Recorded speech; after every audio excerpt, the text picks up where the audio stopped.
Hello, Siloam Springs 5th grade intermediate students. I hope you're doing well. I wanted to make this video to show you or give some reminders about the opinion writing pillar and what all you will need to put in your essay. So I'm going to be writing in this area over here. I'm going to be making some notes as we fill in our opinion pillar. So I'm going to start with this kind of gray color to make sure I have plenty of colors. Actually, what color did I need? Let's start with pink. I'll do like a pinky color. And then I'll switch back to my primary colors. Okay, so let's begin with our first paragraph. Our first paragraph is our introduction paragraph. And you know that in your introduction paragraph, you need a lead. And we have 6 different types of leads. We have a quote, where you quote someone that has experience with your topic. You have a question where you ask a question about that topic. You have an anecdote, which you share a short personal story about a time you've done something with that topic. You can give a statistic, which is where you prove it with percentages about the topic. You can ask a question about that topic, or you can give a descriptive segment where you describe the topic. So there's your 6 different types of leads. After you give your lead, you give your opinion statement. And remember, an opinion statement is different, or paragraph is different from an expository paragraph, because in an opinion paragraph, we have a counter argument. After you give your opinion statement, you need to briefly discuss your 3 main reasons. Now remember, don't go into detail yet. You're going to go into detail down in your body paragraphs. So let me switch back to my primary colors. And remember that our introductory paragraph is our very first paragraph of our essay, and we need 5 total. So now let's move on to our second paragraph. So here, let me click off of it. There we go. Here's our second paragraph. This is where it begins. So our second paragraph is we begin with our main reason sentence. So this is our first main reason number 1. And after we give our main reason number 1, remember, main reason number 1 needs to support our opinion.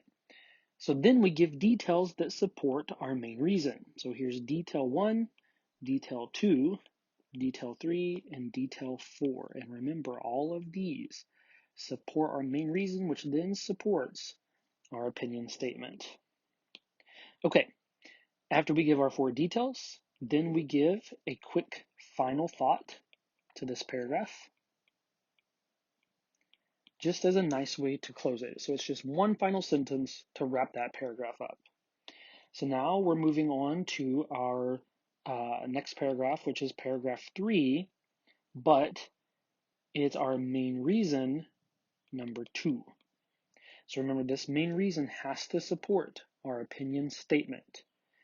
And then we use our details, detail 1, detail 2, detail 3, and detail 4 to support our main reason. And then after we give those examples or details, that evidence that supports our main reason, we write our, I almost put conclusion, our final thought for that paragraph. So it's just our last idea to wrap that paragraph up. So now we're writing paragraph number 4, which is main reason number 3. So again, this main reason needs to support our opinion statement. And then we give 4 details, detail 1, detail 2, detail 3, and detail 4, that will support that main reason. Now, normally we would write another final thought here, but that's not what we're doing. Remember, this is an opinion essay, so in our paragraph number 4, we need to put our counter argument.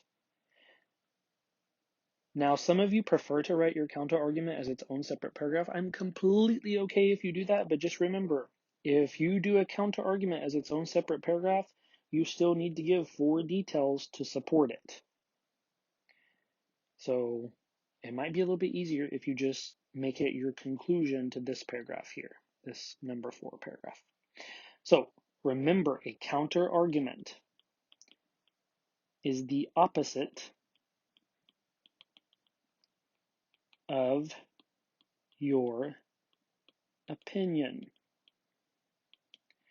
So if we're arguing whether or not, or our opinion is that reading books are better than watching the movies, then here you will want to argue that movies are actually better. And it sounds like that you're arguing against yourself, but your whole point behind this is to actually bring up the opposite argument in order to prove that you are right. You're almost like discrediting it or making it sound like your side is better. That's the whole point behind this.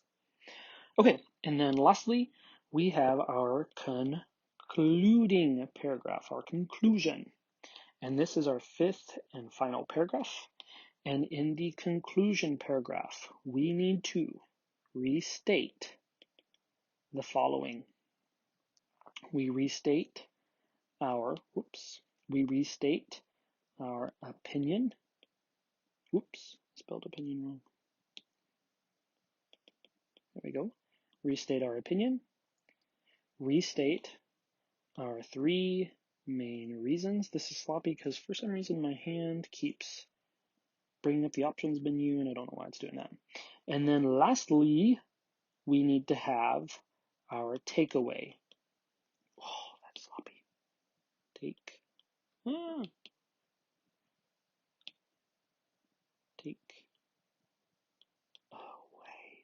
There we go.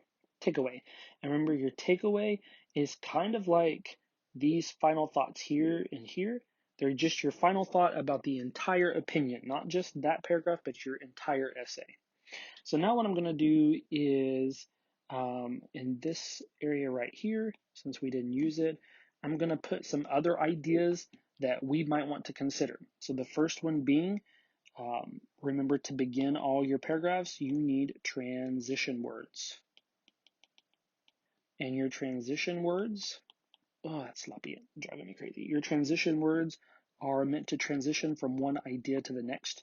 You will not use it in your introduction here, just in your paragraph 2, 3, 4, and conclusion for transition words.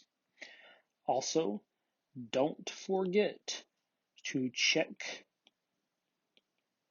for punctuation. Oops.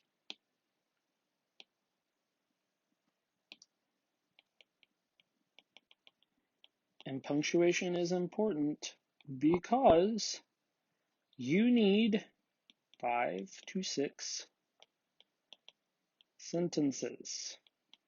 In order to have those sentences, you have to have punctuation. Okay, I think this kind of wraps everything up. I'm just trying to keep it under 10 minutes. So I hope this helps remind you of what all that the 5th grade social studies teachers are looking for in your opinion writing piece. Good luck with your essay today.